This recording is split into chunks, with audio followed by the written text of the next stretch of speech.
Cervantes maybe wasn't given the respect that when I was in high school and even in college, that people were not talking about this so much as the first novel. My name is Dan Schwarz. I've been writing and teaching at Cornell for 55 years. So I'm delighted to be here, and I hope what I do is in a teacherly fashion and to open up a little bit the doors and windows of how I read what I read and how it pertains to Cervantes' Don Quixote. My name is Howard Mancing. I became interested in Don Quixote when I first read the full novel in graduate school. I knew that was the thing that I had to devote my time to. So my dissertation was on the subject of Don Quixote and chivalry. That then became my first book, The Chivalric World of Don Quixote. I've since published the Cervantes Encyclopedia, which I have been told is the longest work in English on Don Quixote by a single author. Then with teaching it all the time, probably have read the entire novel about 35 or 40 times. The experience with Don Quixote is absolutely unique. It is a unique book, and it has been a privilege to have the opportunity to dedicate a lifetime to it, and I have not a single regret about that at all. Thanks for tuning in to The Global Novel. I'm Claire Hennessy. Don Quixote is a Spanish epic novel by Miguel de Cervantes. It was originally published in two parts in 1605 and 1615. It is the most generative work of fiction of all time. There are literally thousands of works of fiction, theater, poetry, and music inspired, based on, or dealing in other ways with Cervantes' novel. Don Quixote has been depicted by more artists than any other fictional character, which is part of the reason why he's the most easily recognized fictional character. A founding work of Western literature, Don Quixote is often labeled as the first modern novel and one of the greatest works ever written. It is also one of the most translated books in the world and the best-selling novel of all time. Welcome to The Global Novel, Dan and Howard, and thank you so much for joining us today. Well, Dan, you mentioned in your book that Lady Gaga once had said, "I believe magic is real. I believe fantasy is real. I live halfway between reality and fantasy all the time," which truly echoes Cervantes' ideal of the novel. Could you tell us what is so enigmatic about the character Don Quixote, and why being quixotic strikes such a deep chord in readers at the time, and even nowadays? Well, we all enjoy imagining where we're not and entering into imagined worlds. And Don Quixote certainly does take us into the fantasy world. So it also is a book that worries about when we drift into a world that's not real. It wants to strike a balance because it debate, in some ways, the point of departure, it's really a critique of chivalry and and it takes us into a world where truth and fiction and fantasy and reality are all up for grabs. In other words, we like to believe that there's the good and the beautiful. But in fact, he calls that into question. So I think that particularly in this politically fraught time where people are enmeshed in conspiracy theories and totemize people who disagree with them as evil, he's explaining to us that this is a relative world. And remember, he's writing in a world which was an absolute world. Mm-hmm. He's writing 100 years or so after the Inquisition, and which was really continued by Philip III. So he's really calling into question absolutism. In other words, he's really speaking to some extent for moral relativism. I mean, the Don is a sympathetic character in some ways, but he's also a fool. We're really told to kind of empathize to an extent with the Don, particularly when he becomes a victim. But he's also a fool. And it's all very well to think your neighbor who's a peasant is absolutely beautiful, but to be fighting battles on the side of fantasy and hurting real people is maybe not so good. So I think that we live in that world, but I think this book is in some ways a warning. yes, it's fun to take a vacation and vacate your daily self, but it's also can be dangerous to other people.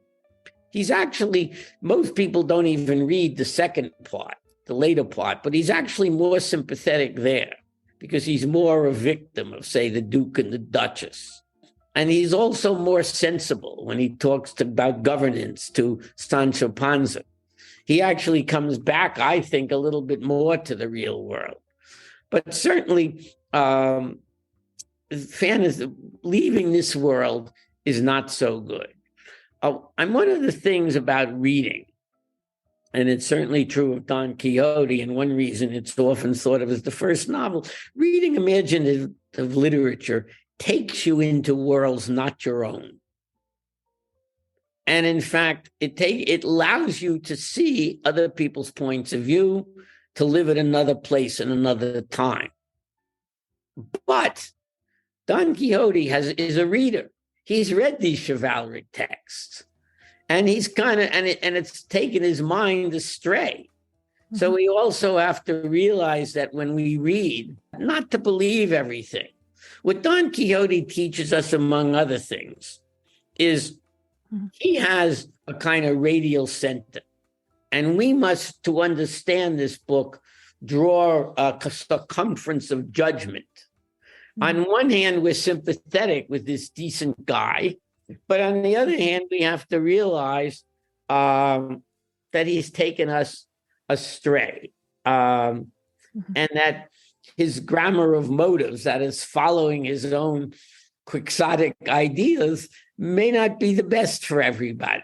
And he wants us to see that. I think the point of the alpha and omega of this book is really to be aware of the balance between fiction and reality. So it's certainly true.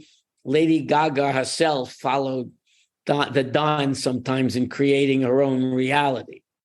She actually is a young Italian girl who went to an upper class private school in New York. But we all can't follow Lady Gaga and be as outrageous as she is, right? There's a warning there as well. Right. Well, Howard, before we were on air, you told me how popular Don Quixote has become in the world of literature today. According to this 2002, the Norwegian Book Club, which is a group affiliated with the Nobel Prize organization, that Don Quixote had an overwhelming win among writers. So what do you think are the reasons that the work has achieved such enormous popularity for novelistic inspiration? For a novel that sophisticated to have been written as early as 1605, it is quite stunning. It's a modern novel in every way. And every generation of novelists finds their roots in Don Quixote. The 18th century British novel with Fielding and Smollett and Sterne all go directly back to the master Don Quixote. Fielding even says he writes Joseph Andrews in imitation of the manner of Cervantes. In the 19th century, virtually all the great novelists, Dostoevsky and Tolstoy, Flaubert, Pérez Galdós in Spain, Dickens, George Eliot, and so forth in English, everybody cites Don Quixote. In the 20th century, the early modernists, the mid-century writers, the post-structuralists and metafictional writers all cite Don Quixote. John Barth, for example, the American novelist, whose great novel Tidewater Tales is explicitly related to Don Quixote, wrote in one of his essays that Cervantes was the first postmodern writer. I mean, he's contemporary for everyone. Every generation of writers in every country always seem to feel that they relate to him more than to any other writer. And that was borne out in that survey that you cited. 100 of the world's greatest writers were polled and asked to name the writers who most impressed them and that they most admired. And Cervantes won with 50% more votes than the runner-up. I mean, that's an extraordinary distance. The runner-up, by the way, was Marcel Proust. So it means that for every two Prousts, there are three Cervanteses, or three Quixotes. So I think that Don Quixote is, in a way, the most comprehensive of novels, too. It's a realistic novel. It's got high elements of romance. It's a comic novel. It's a parody. It's a psychological novel. It's a philosophical novel. It's a comic novel. It's a metafictional novel. The characters know that they're characters in a book, and so forth. So that you can see why every generation, every time they revise their concept of what a novel might be, Cervantes has done it. And you can't say that about anyone else. You can't say that, for example, about Shakespeare with theater, and certainly not with any other novelist. Right. Could you please enlighten us what chivalry means for individuals and their Spanish society at the time of Don Quixote? Yeah, well, first of all, remember that in the 16th century, Spain was the most dominant military, economic power in the world. They had explored and settled huge parts of the world that had been previously unknown.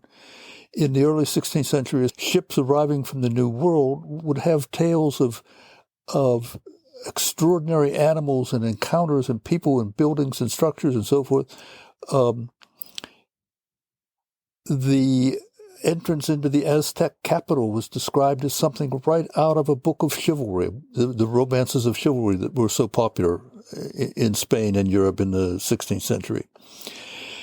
And so Spain lived chivalry. Spain, more than any other country, lived that kind of adventuresome life.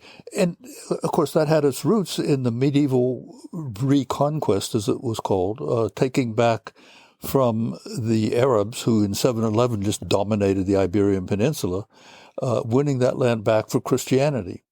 So chivalry was on everyone's mind. Furthermore, the greatest book of chivalry ever written was Amadis de Gaula, published in the early 16th century. It had 19 editions in Spain. It inspired multiple sequels and imitations. It and its sequels were translated.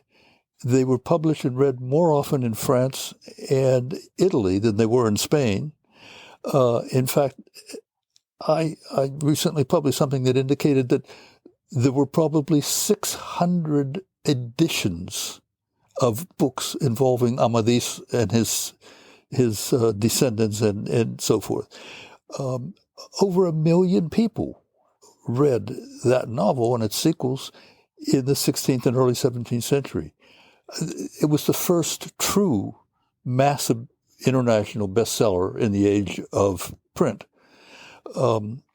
And so that was Don Quixote's favorite book, obviously. And he decides he wants to be a knight. And so he shines up his armor, he invents names, he imagines scenarios, he goes out, and sure enough, his first adventures, everyone seems to confirm that he is the knight that he believes he is.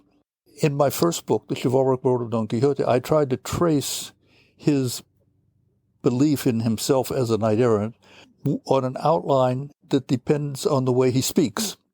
That is, he early in the novel especially, he spoke in a way that is explicitly in imitation of the archaic style of the romances of chivalry. Well, that fades as the novel goes along. People stop acting in confirmation of what he's doing. Things go wrong. He has to come up with excuses. He's brilliant with excuses. The best one is the enchanters did it. And by the end of the first part of the novel, the part that was published in 1605, people were creating scenarios for him. His friends enchant him, in quotes, in order to lock him up in a cart and take him home. They staged things for him. The second part, published 10 years later in 1605, he doesn't seem to have any interest in chivalry until he's told that a Moor an Arab, has written the first part. It's been published, and he's already a famous knight in books that people are reading. And Don Quixote asks, well, does the author promise anything more? And the answer is yes. So he figures, I have to do it. It's going to be written again. I have no choice. But in part two, he never transforms reality the way he did in part one. He's constantly manipulated and deceived by others until he finally comes to the point where he gives up. But then he meets a duke and duchess who entertain him lavishly at their home and provide elaborate scenarios based on things that happen in romances of chivalry and deceive him even more. Finally, a friend from his hometown comes and defeats him in combat and tells him that instead of killing him, he'll let him go home for a year. And so he gives up. He's a man of his word. And so he gives up and goes home, falls ill and dies. So if you take chivalry out of Don Quixote's life, you don't have anything. It is the key on which the first novel is established and based, and then the first novel becomes the base for the second novel. So that I think that readers who aren't very familiar with the Spanish romances of chivalry only get a hint of that. But when you know a little bit about those romances, know a little bit about Spanish style and rhetoric of the period, you can see Don Quixote just beginning at a high level and declining as a knight errant. He starts out, chapter 1 is knighthood exalted. Number 2, knighthood compromised. Third chapter, knighthood defeated. Second part, knighthood imposed, and knighthood denied, because he renounces chivalry at the end on his deathbed. So it's a five phase development in his work. People who don't know Spanish and people who think that the novel was invented in England in the 18th century look for ways to make Don Quixote less than a novel. Oh, it's just a parody. Oh, it's just a silly book. Oh, it's just a satire. Oh, it's a picaresque. Oh, it's episodic. Oh, et cetera, et cetera. Well, it's all of those things, but it's a lot more too. And so if you identify one of those things and say that's what it is, then it doesn't look like much of a novel compared to Henry Fielding. But if you look at all of it, it's a novel that dwarfs Henry Fielding and Richardson and Defoe and so forth. It is a unique book, and it has been a privilege to have the opportunity to dedicate a lifetime to it, and I have not a single regret about that at all. Right. Well, Dan, this is what you wrote in your book. You mentioned Christopher Banfi's observation that getting lost appears to be a major theme in European literature. Not only Don Quixote in his adventures, but also his creator and his narrators, and even the reader experience long detours on the journey through the text.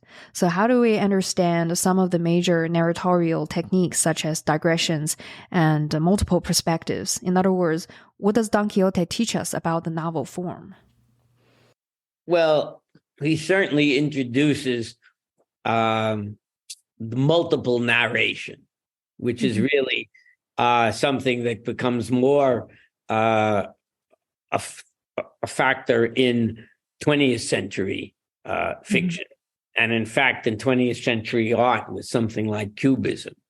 So he certainly has us thinking about narrators. I mean, you start off, I mean, it's not entirely possible to schematize what's happening here, in my judgment. You know, people have tried to schematize Swann's Way and Proust, and it's easier to do that than it is here. And I think part of it comes from the oral tradition, and partly because he has no models, and I'm not sure he's too concerned about it. There's the character in the prologue who's talking to his friend, and he seems to be the translator, narrator. And then you read about 8 chapters, and you come upon Hammett. Hammett seems to be the person who first found this manuscript in Arabic. And then somebody apparently translated it back into Spanish. And that could be the person speaking. And then, of course, We hope you have enjoyed the episode so far. If you want to hear the entire episode, you can subscribe at theglobalnovel.com/subscribe. Thank you so much for listening.